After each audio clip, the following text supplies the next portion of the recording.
Jai, Tulsi Maharani ki Jai. We offer our most respectful obeisances unto all the Vaishnava devotees of the Lord, who are just like desire trees, to fulfill the desires of everybody, and they're full of compassion for the fallen, conditioned souls. Vanchakalpa Tarubhyasya.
Jayo Radha Madhuma Kunda Bihari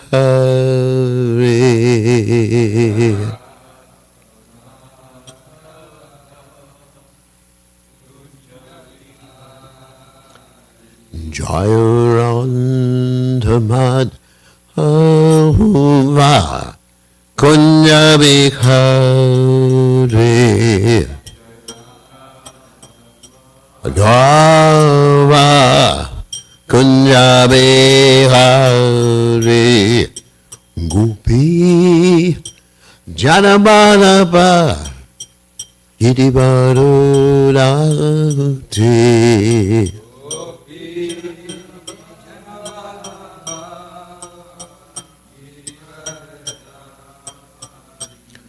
Gopi Janabalapa Yedivaradhagati Jana Balaba Yedivarada Yasodanandana Brajajananandana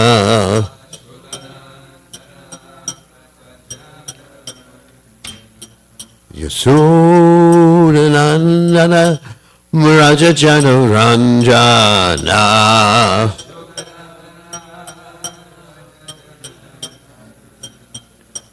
Jamuna Tira Balachate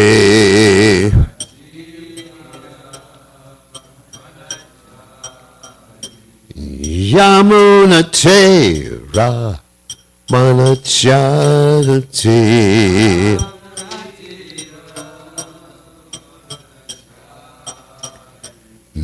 Jayo Radho Madhava Kunda Bihari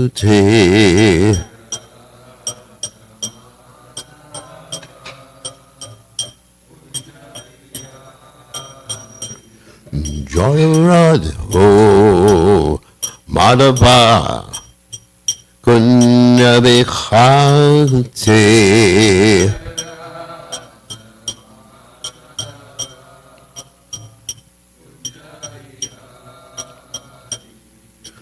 Gopi Janabalapa Idibado Dante.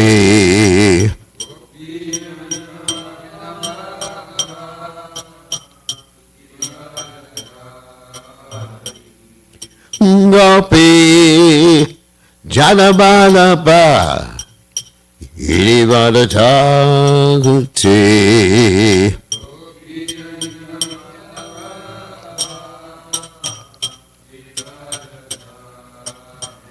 Yasudanandana Rajajanuranjana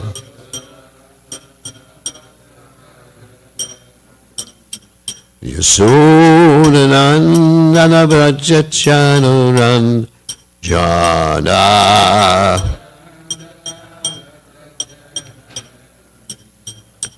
Jamuna Tera Vanachalde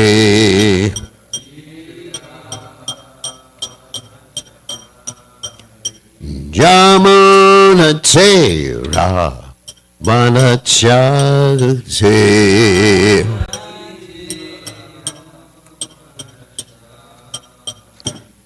Jairanhu Madhava Kunya Vikhati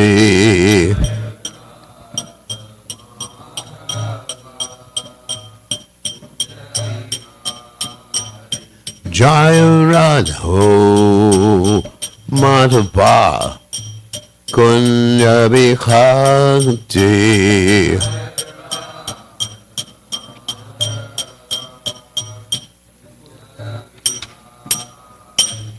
Jai Om Vishnupad Paramahamsa Parvatikarya All Satara Satashi Shimad His Divine Grace Abhaya Chalanada Bhaktivedanta Goswami Srila Prabhupada Ki Jai ISKCON Founder Acharya Srila Prabhupada Ki Jai Anandakoti Vaishnava Vrinda Ki Jai Namacharya Shri Haridas Thakur Prem Se Kaho Sri Krishna Chaitanya Prabhu Nityananda Shidwaita Gadadha Shivasati Gaur Bhakta Vrinda Ki Jai Shri Shri Radhakrishna Gopi Gopinath Sai Mukunda Radhakunda Giri Govardhan Ki Jai Vrindavanam Ki Jai Mathuranam Ki Jai Jagannath Swami Ki Jai Yamunamai Ki Jai Srimati Lasi Devi Ki Jai Samaveda Bhakta Vrinda Ki Jai Gaur Premananda Hari Hari Bol. All glories the assembled devotees, all glories the assembled devotees, all glories the assembled devotees. All glories to Shri Guru and Gauranga. Srila Prabhupada Ki Jai. Namo Vishnupadaya Krishna Pastai Budle Srimati Bhaktivedanta Swami Namani Namaste Saraswati Devi Gauravani Pacharni Nivasesha Shunyavadi Paschachate Shatarni. So today we are reading from Srimad Bhagavatam, 10th Canto, 58th chapter, text 52. Om Namo Bhagavate Vasudevaya.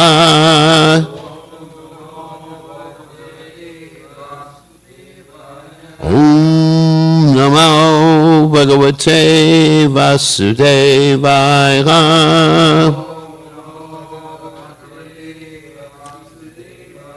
Om Namo Bhagavate Vasudevaya.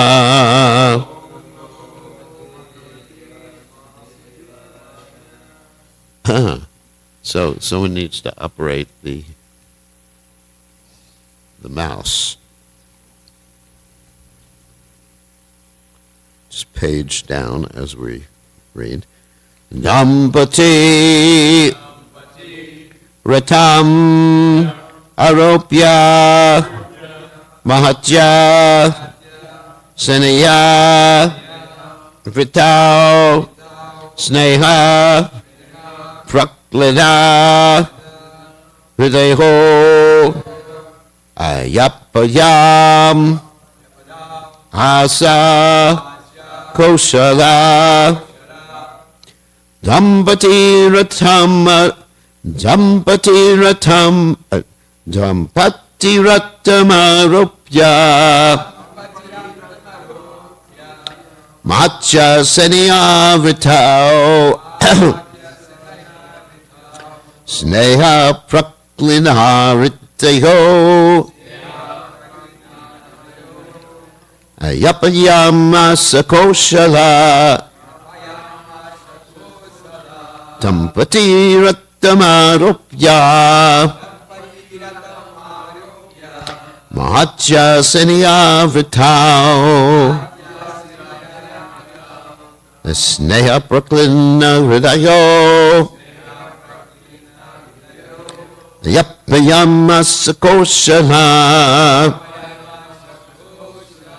Dampati Rattamaropya Mahatya Senihavritao Sneha Praklinagritayo Yapayama Sakoshala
All right. Pati Armaropya Yasanayavritao Praklina Hridayo Shlamashakoshala. Good. Anyone else? Okay. Dampati, the couple. Ratam, their chariot. Aropya, having the mount. Mahatya, by a large. Seniya, army. Ritau, accompanied. Sneha, with affection. Praklina, melting. Hridaya, his heart. Yapayam, asa, sent them off. Koshala, the king of Koshala. So translation, the king of Koshala, his heart melting with affection, had the bride and groom seated on their chariot, and then he sent them on their way, surrounded by a great army. So you can repeat. The king of Koshala, his heart melting with affection, had the bride and groom seated on their chariot, and then he sent them on their way, surrounded by a great army. So there's no commentary to this verse, and most of the verses for the rest of the chapter, actually all the verses for the rest of the chapter, are just describing the events and not so much philosophy there, which we've already talked upon. So we'll probably read a few verses. So let me just read Jiva Goswami's commentary. The king had a couple surrounded by a great army because his heart, it's exactly the same, was extremely moist with tears caused by his affection. So the commentary is exactly the same as the verse. So, Dompati Rantamadopya Matya Senio Vritao Sneya Praklina Hrideko Yapayama Sakoshala. So obviously this is the king of Koshala. So Mangana Timidanda Shah. Gananjana Shlakaya Chakshur Militam Yena Tasmai Shigadaveda Maha. This is the king of Koshala who always wanted Krishna to marry his daughter Satya. And in order for that to happen, he had to have this whole ceremony of the bulls, the 7 bulls, that had to be captured and tamed by someone in order to marry his daughter. And the reason he arranged that is because many of his relatives were opposed, and friends were opposed to him having his daughter marry Krishna. So he understood that only Krishna could do it, so he made a arrangement so that only Krishna could do it. So only Krishna would marry his daughter. And it's a very similar story. We're going to be reading more verses, but I just want to comment shortly on this. Very similar story to Drupada. For those of you who don't know who Drupada is the father of Draupadi and Drishtadyumna in the Mahabharata story. And Drupada, we're going back a little bit, I guess we'll tell the whole story since we have time. Drupada had great animosity towards Dronacharya. And anyway, so it was great animosity. And one of his other sons, who was previously a girl, also had great animosity towards Bhishma, because previously she was Amba, and then she became Shikandini, or Shikandi, as the case may be. Anyway, it's a whole story of how she was born as a girl, and she was transformed by this Yaksha, Stulavarna, into a boy, but that's not really applicable to this particular story. So, anyway, Drupada, he wanted his daughter to marry Arjuna. Now, previously, it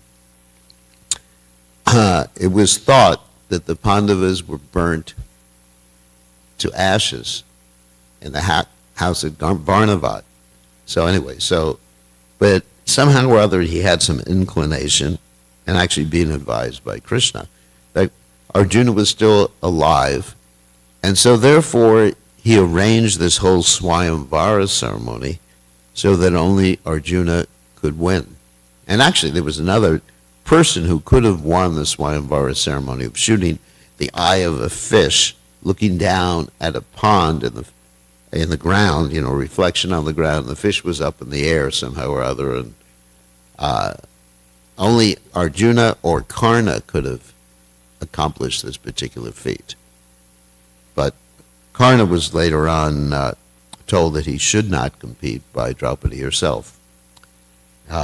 So anyway, so this was all arranged by Drupada so that Arjuna would marry Draupadi.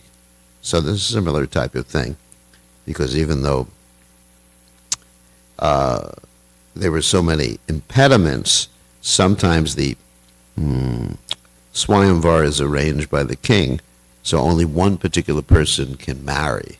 And so in this particular case, only Krishna, this particular case we're talking about here in the Bhagavatam, only Krishna would be able to marry Satya, because he was the only one capable of taming these 7 bulls. So anyways, that's the story. So now we'll continue reading. Shrutvaita, text 53.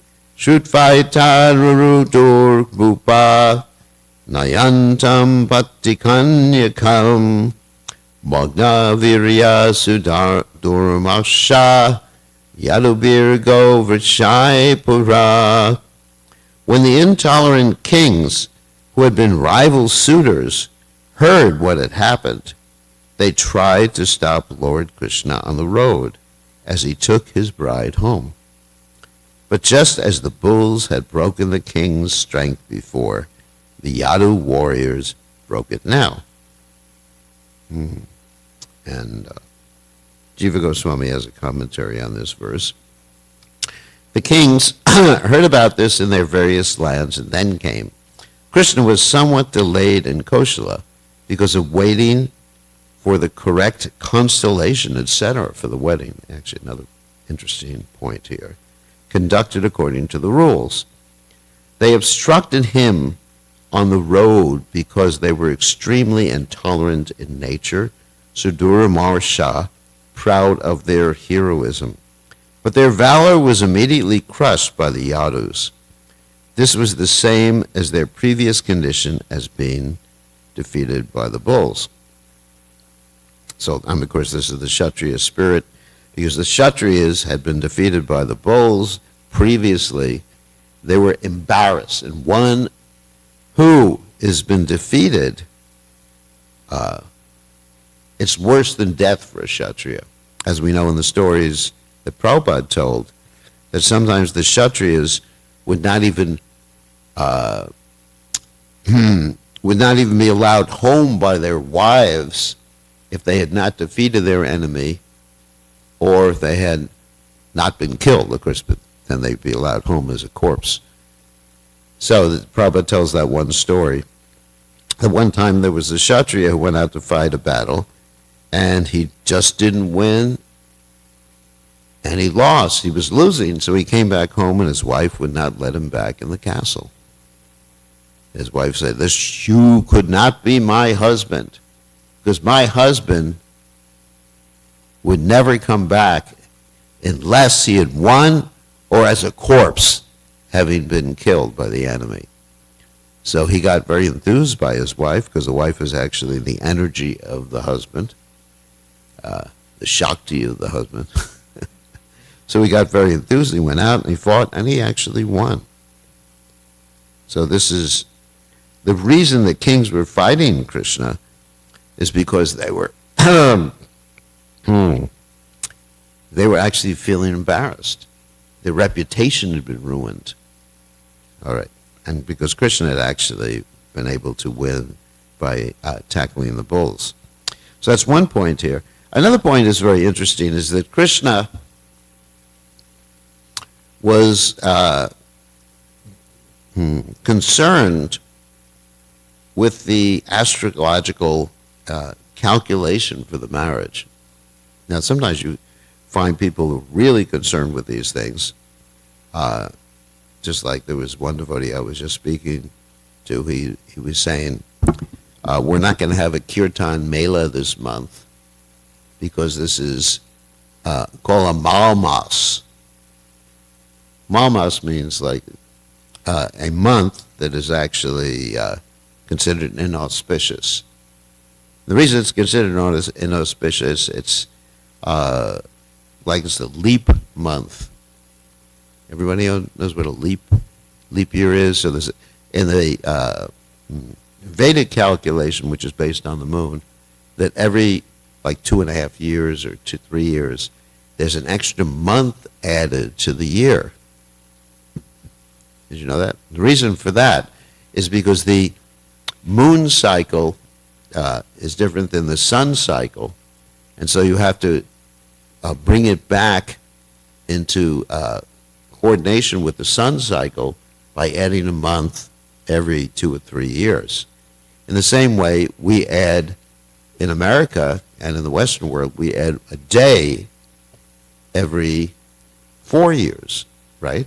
That's leap year, which is that day that we add is February 29th, which comes every 4 years.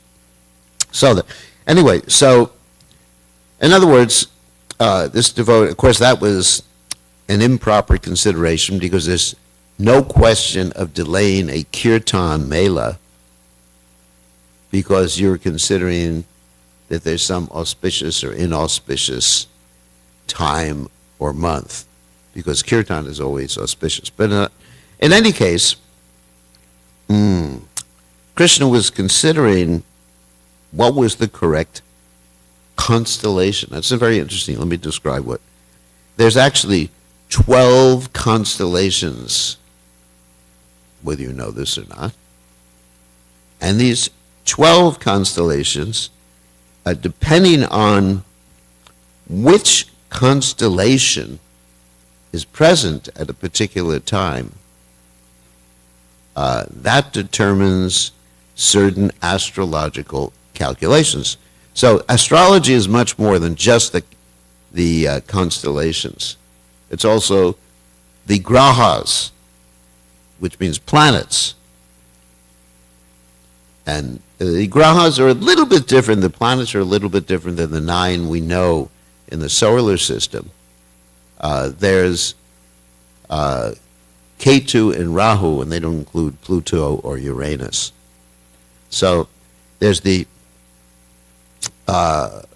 different things that are calculated. There's also 3 different things that are calculated in astrology, which is, one is the house. You understand? The house, constellation, and the grahas, or the planets. Those are the 3 things. If you understand those 3 things, then you understand the basis of astrology. So the house means, okay, describe what a house is. A house means, according to the time of the day, the first house is the ascendant, where the sun is coming up. And the second house comes after that, all the way to 12 houses. Does everybody follow that? Yeah, there's 12 houses. And these houses are stationary. Stationary means they remain at the same location. First house is always when the sun is coming up. You understand? It's called lagna in astrology. And the second house is afterwards, etc., like that. And so the planets keep moving based upon the rotation of the Earth, and also the constellations, like Aries, Taurus, Libra. You've heard of these things before? No, those aren't the planets. It's the constellations of stars. Aries, Taurus, Libra, Sagittarius, Leo. They keep moving, and there'll be a different constellation in the houses as the constellations keep moving. Does that make sense? Because of the rotation of the Earth. But the houses are always the same, because it's always when the sun is rising at the first, and then it goes all the way to 12 houses. And the planets keep moving too. And so depending on which house, it gets a little more complicated than that, depending on which house the planet is in, and which house the constellation is in, and the angles between them,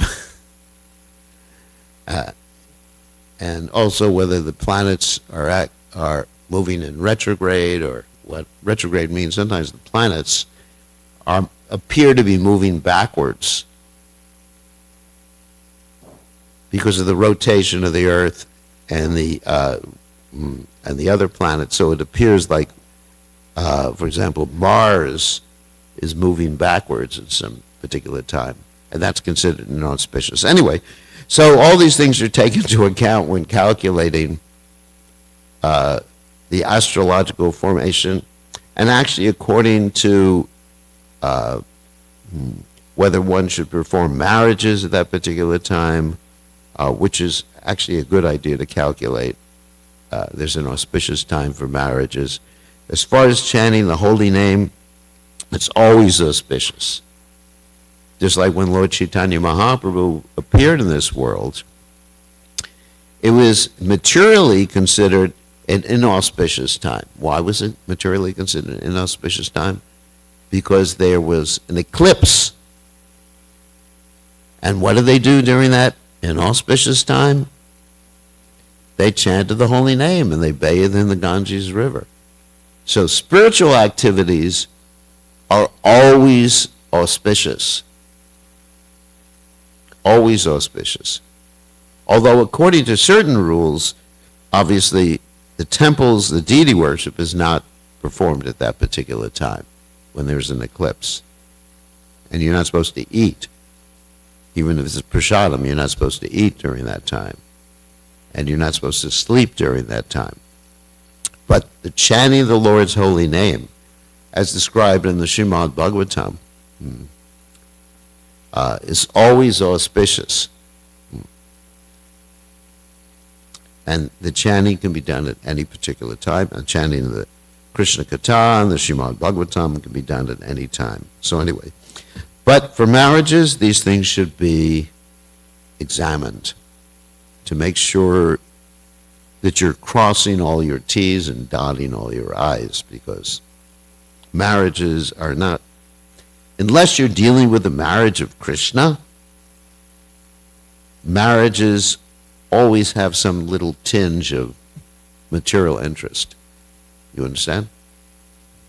Unless it's pure devotees, like Krishna marrying Satya, then you don't worry about it. Krishna is setting an example here of how one should consult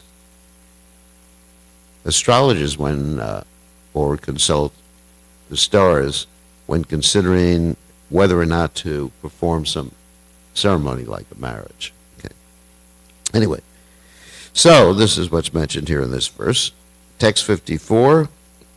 Tana satta shadavratan mandupriya krid arjuna gondiva kaleham asa singhakshudra mriganiva. Arjuna, wielder of the Gandiva bow, was always eager to please his friend Krishna, and thus he drove back those opponents who were shooting torrents of arrows at the Lord. He did this just as a lion drives away insignificant animals.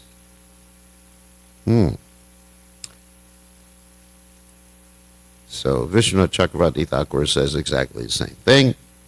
Arjuna drove them away easily. Jiva Goswami, see if he says anything.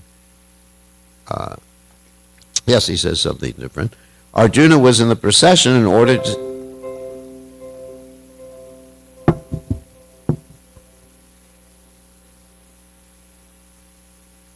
My God. Arjuna was in the procession in order to see the wedding, since he had come to Dwarka out of great affection for Krishna or because of being secretly summoned. And then Sanatana Goswami says, Arjuna drove them away easily because he had the Gandiva bow. Why did he do this? He did it to please his friend. Arjuna came there because he heard of the attempts of the evil kings to obstruct Krishna on the road. Text 55. Paribarham upagritya dwarakam etcha satchaya Reme Yadunam Rishapo Bhagavan Devaki Sutta. Lord Devaki Sutta, the chief of the Yadus, then took his dowry and Satya to Dwarka and continued to live there happily. And Jiva Goswami comments, holding all the wealth closely, Upa a Griya. He went with Satya to Dwarka. Krishna did not personally involve himself in the fight. In other words, he had Arjuna protect him. And Sanatana Goswami comments, and I'm skipping over part of this commentary, which is repetitive. The kings could not prevent him from taking the wealth.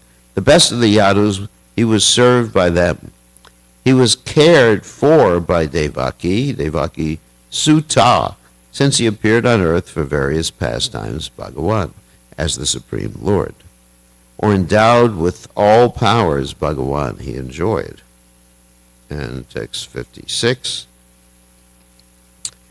Shruta kirte sutam bhadram upayeme petri swashu Kaikehim Brattrivirdatam Krishna Santardanadipi. Bhadra was the princess of the Kaikeya kingdom and the daughter of Lord Krishna's paternal aunt, Shrutakirti. The Lord married Bhadra when her brothers, headed by Santardana, offered her to him. And Vishwanath Chakravarti Thakur says, basically repeating the commentary, Jiva Goswami says the meaning is clear. And Sanatana Goswami says something a little bit different. The brothers gave Bhadra because Krishna was he who attracts all hearts. Krishna. And as we know, the derivation of the word Krishna is Krish, means to attract.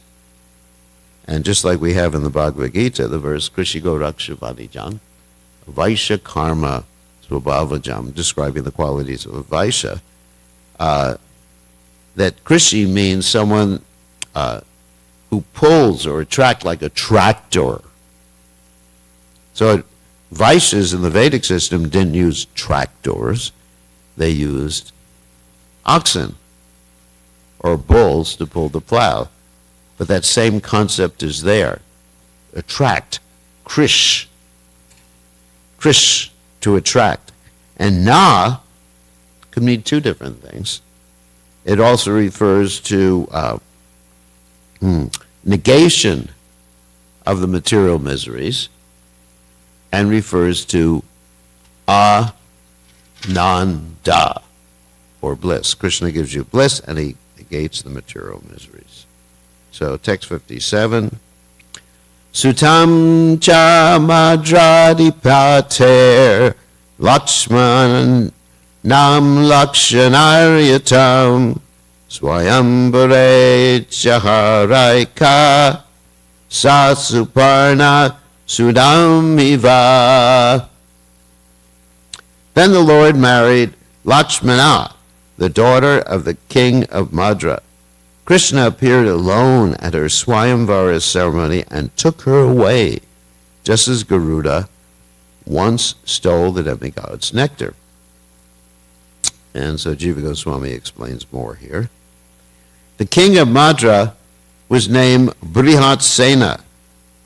Lakshmana was endowed with auspicious marks.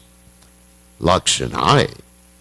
The king, knowing his daughter's inclination for Krishna, in order that she attain Krishna, made an arrangement with a fish which was difficult to pierce.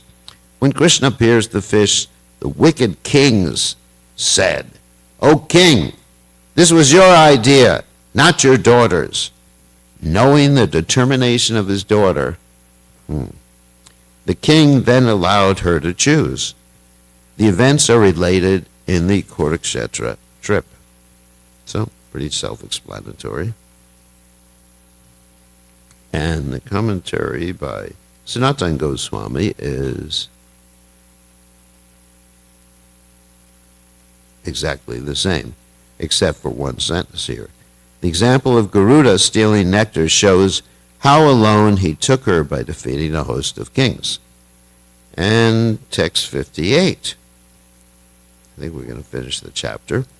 Lord Krishna, Anyaschaivam Vidabharya Krishnasya San Sahasrasha Krishnasya San Sahasrash, as I said there, Moman Hatvatan Nirodad Ahritascha Rudarshana. Lord Krishna also acquired thousands of other wives equal to these when he killed Bhaumasura and freed the beautiful maidens the demon was holding captive. So Vishwanath Chakravarti Thakur comments, he accepted 16,000 Sahasrasha women as his wives. And Jiva Goswami tells more of the story. Brahma was born from the earth through Varaha. In the Vishnu Purana, the earth says, Yadaham mudra nata tvaya sukara murtina Twatsparsha sambhava putrastadayam jayata. O Lord, when you lifted me up in the form of a boar by your touch, this son was born to me. I'll explain that in a second. Actually, Sanatana Goswami says the same thing, has the same quote. And then he says, he had great strength. This is described later. Thus ends the purports of the humble servants of His Divine Grace A.C. Bhaktivedanta Swami to the 10th canto, 58th chapter of the Srimad Bhagavatam, entitled Krishna Marries 5 Princesses. So that's the end of the chapter. And just one final comment about Lord Baraha and Bhumi. Of course, we know that's the pastime told in the Srimad Bhagavatam, that Lord Baraha lifted Bhumi up, and Bhumi, the earth planet, had sunk in the Garbhodak ocean, and he lifted her up with his tusks, and when he touched her with his tusks, she became impregnated. And she became impregnated because Angani Asha Shakalen Driyadri Timanti Pashanti Panti Kalyanti Chiram Jaganti, which is described in the Brahma Samhita, that the Lord can do anything with any one of his senses. We are limited. We can only smell with our nose. We can only hear with our ears. We can only see with our eyes, touch with our skin. But Krishna can do anything with any one of his senses. So he was able to impregnate the earth planet. And the earth planet became Bhoma, the son of Krishna. And later on, Bhoma, because of bad association, this is a topic I talk about quite often, dealing with nature or nurture. What does that mean? That people are born with a certain nature, but by nurture or by association, as Krishna says in the Gita, Karanam guna sangasha sad janma jonishu. The cause of our consciousness, activities, is guna sangha.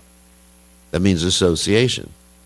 So we see often, and of course I've had a lot of experience dealing with people who do very well in good association. You know, they come to the Krishna conscious movement, they're really blissful, and they're even initiated, and they do really well. Wow, they're such an advanced devotee. But as soon as they become a little lax with their association, that may be laxity in terms of food, eating food in different modes, eating food not cooked by devotees, eating grains cooked by people who are not in the right frame of consciousness. Or it may be music, or it may be even Krishna Katha, heard from the wrong person. As the Hari Bhakti Shuddhaya states, a Vaishnava mokod girnam putam hari katam ritam shravananaiva kartavyam sarpo chista yatapayam. That one should not even hear about Krishna from someone who is not following strictly. Just recently I've been reading about the sahajas that Srila Bhaktisiddhanta Saraswati Thakur defined, different types of sahajas. Sahaja means people take things cheaply. Actually, he called, the correct term is prakrita sahaja. These mean materialistic people who take things cheaply in Krishna consciousness. And he was describing, if one takes the association of a sahaja, then one's devotional service is lost. He said it's better, oh my God, not much time. He said it's better if someone is completely fallen and a rascal than a sahaja. Because at least it's honest, you can see. So anyway, so association is so important. So Krishna's own son, Bhoma, by bad association became a demon, and he had to be killed by Krishna, and therefore Krishna was able to rescue all the princesses, the 16,000 princesses that were kidnapped by him. So on that happy note, all glories to Srila Prabhupada.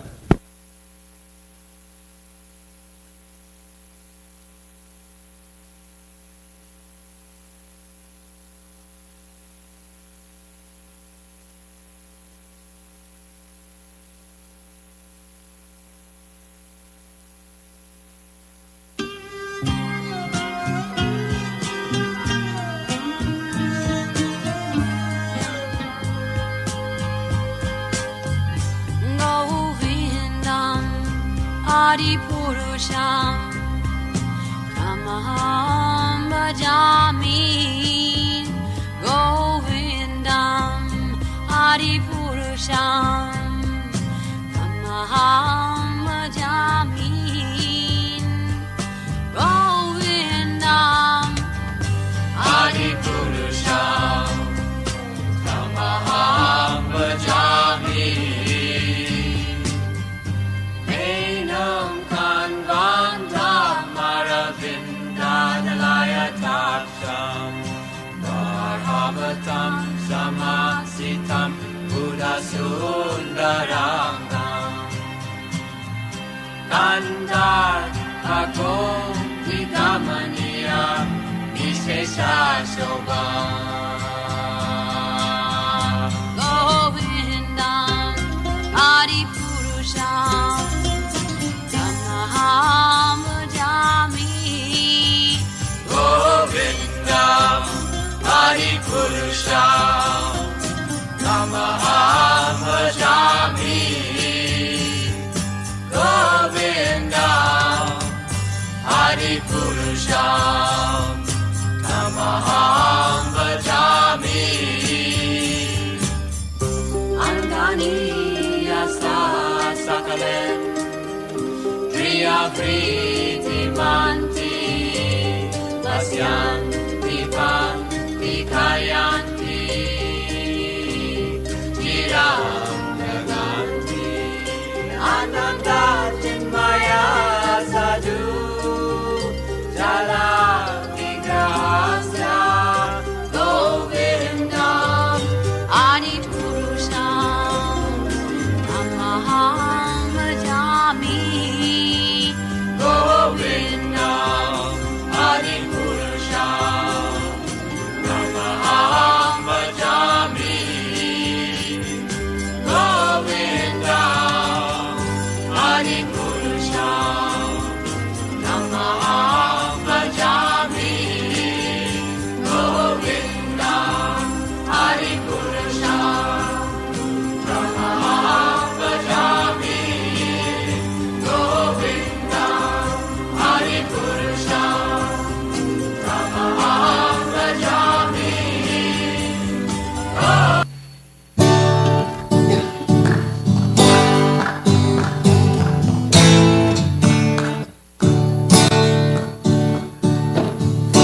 Namo Vishnu Padaya Krishna Pastaya Putale Srimate Bhakti Vedanta Samini Namande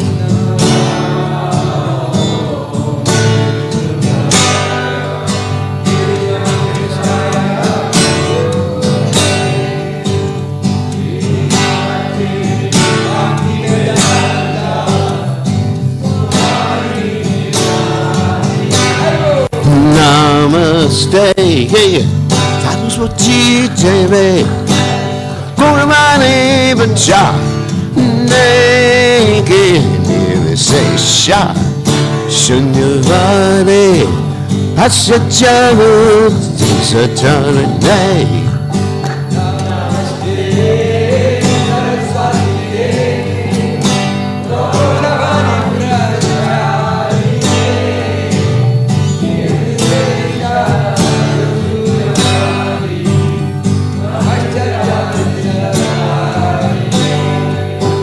Jaya Sri Krishna Chaitanya Prabhu Nityananda Sri Advaita Gadada Siva Sari Gaurata Vrinda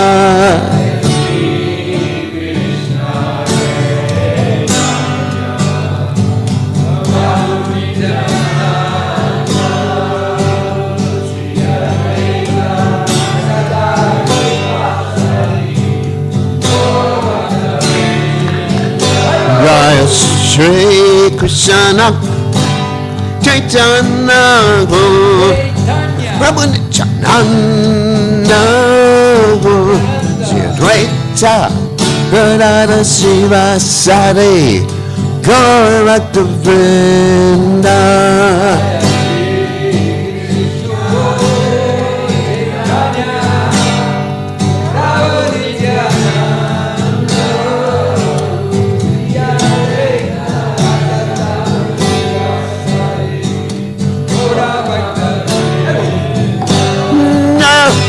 Shri Krishna Chaitanya Ramanityananda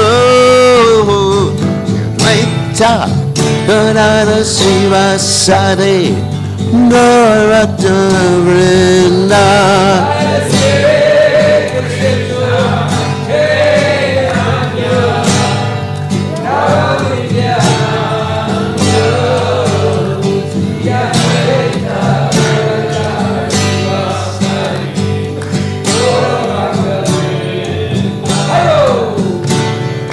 Hare Krishna, Hare Krishna, Krishna Krishna, Hare Hare, Hare Rama, Hare Rama, Rama Rama, Hare Hare.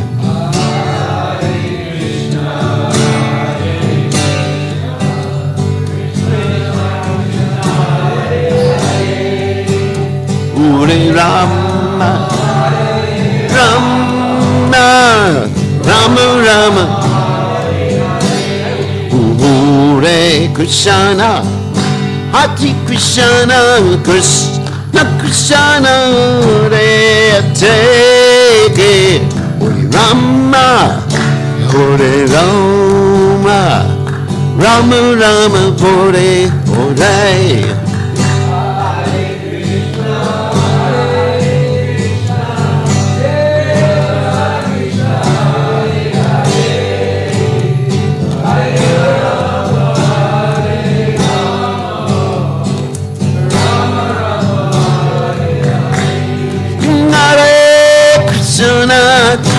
Hare Krishna, Krishna Krishna, Hare Hare, Hare Rama, Hare Rama, Rama Rama, Hare Hare.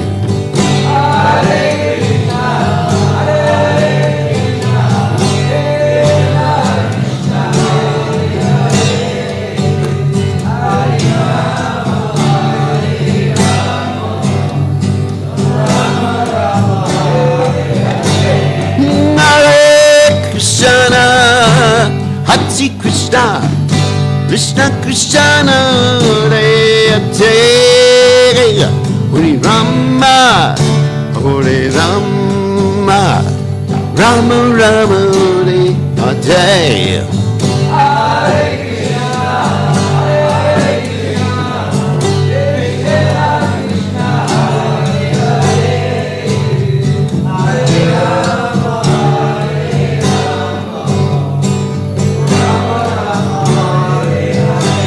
Hare Krishna, Hare Krishna, Krishna Krishna, Hare Hare, Hare Rama, Hare Rama, Rama Rama, Hare Hare.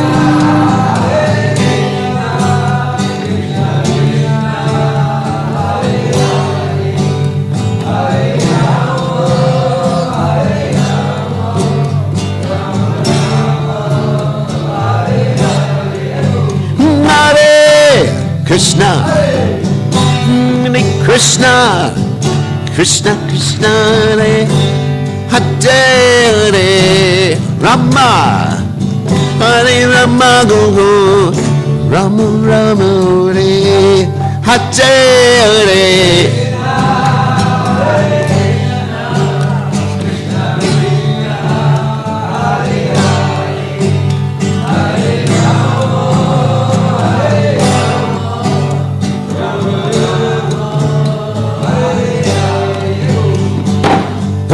Krishna, Hare Krishna, Krishna Krishna, Hare Hare, Hare Rama, Hare Rama, Rama Rama, Hare Hare.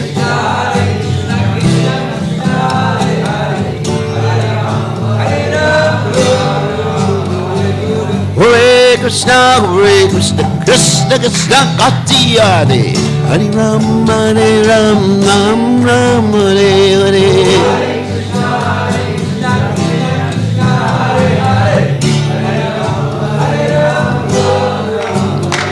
Hey, rock, Nana, day.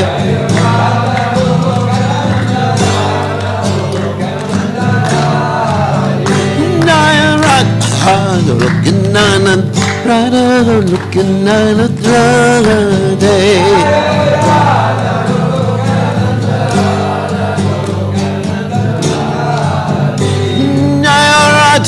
Hey, hey,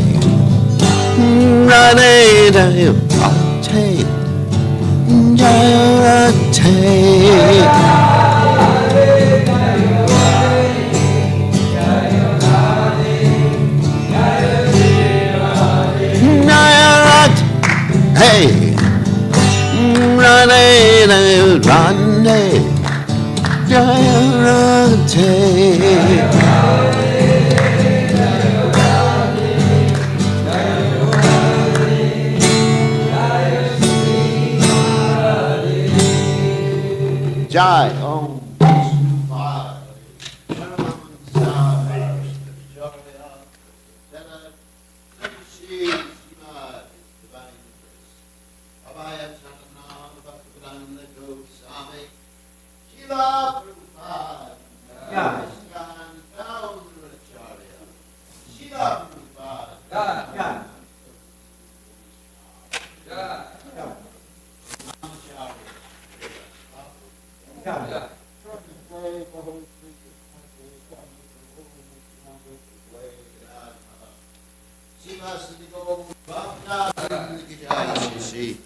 Radha Krishna. Radha Kunda, Giri Gopada. Vrindavanam ki jai, Mathuram ki jai. Chakrada Swami ki jai. Munamai ki jai. Smadhilavasa Devi ki jai. Samaveda Bhakti ki jai. Gaur. Hari Bol. All glories. All glories. All glories to Shri Guru and Gauranga Srila Prabhupada ki jai.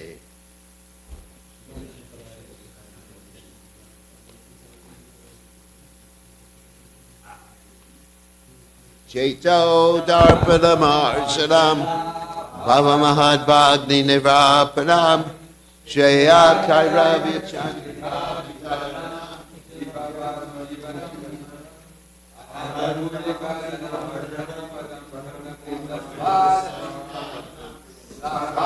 Snapanam Param Vijayate Shri Krishna Sankirtanam Nam Namakari Bahoda Sarvashaktish Drapta Vivata Smarane Nakala Etadrashita Vakripa Bhagavan Mamapi Durdayavami Drishani Hanani Nana Raga Janada Pisani Chena Ivasihishna Amanina Manadina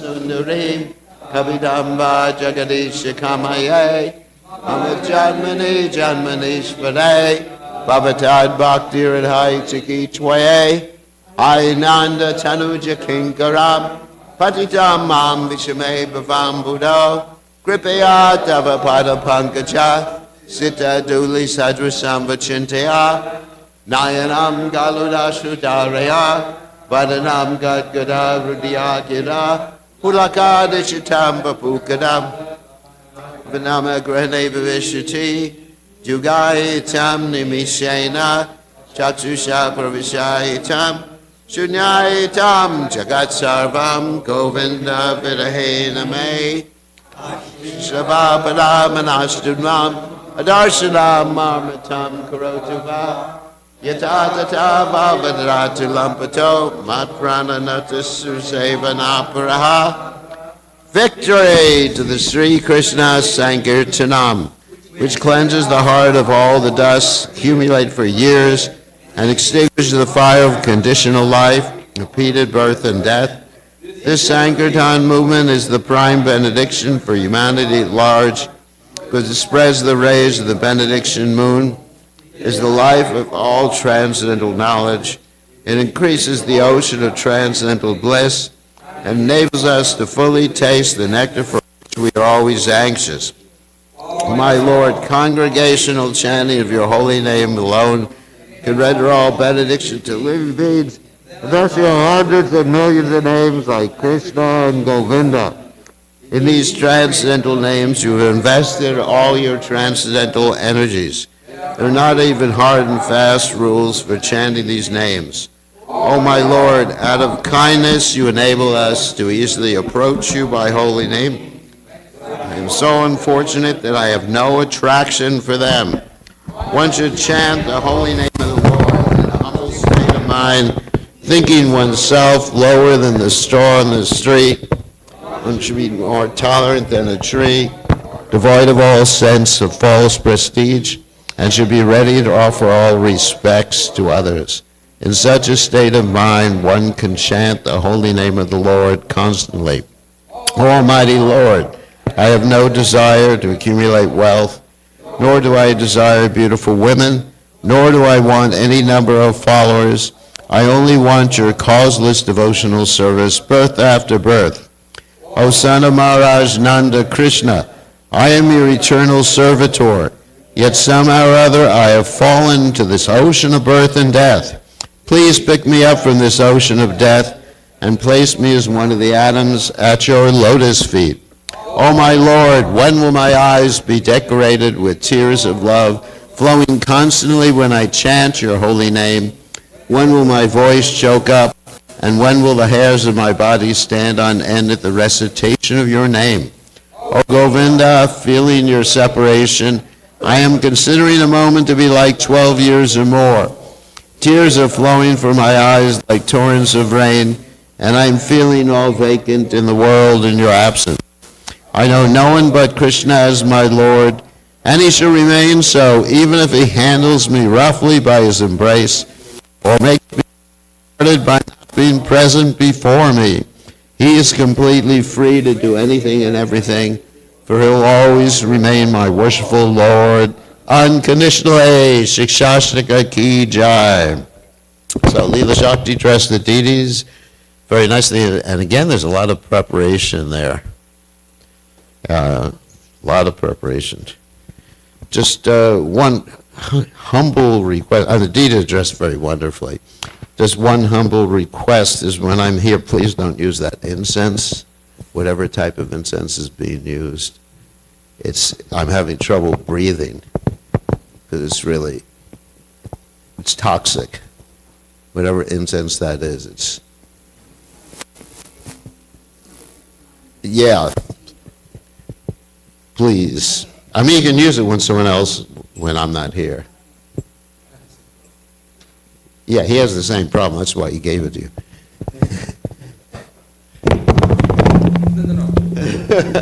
No.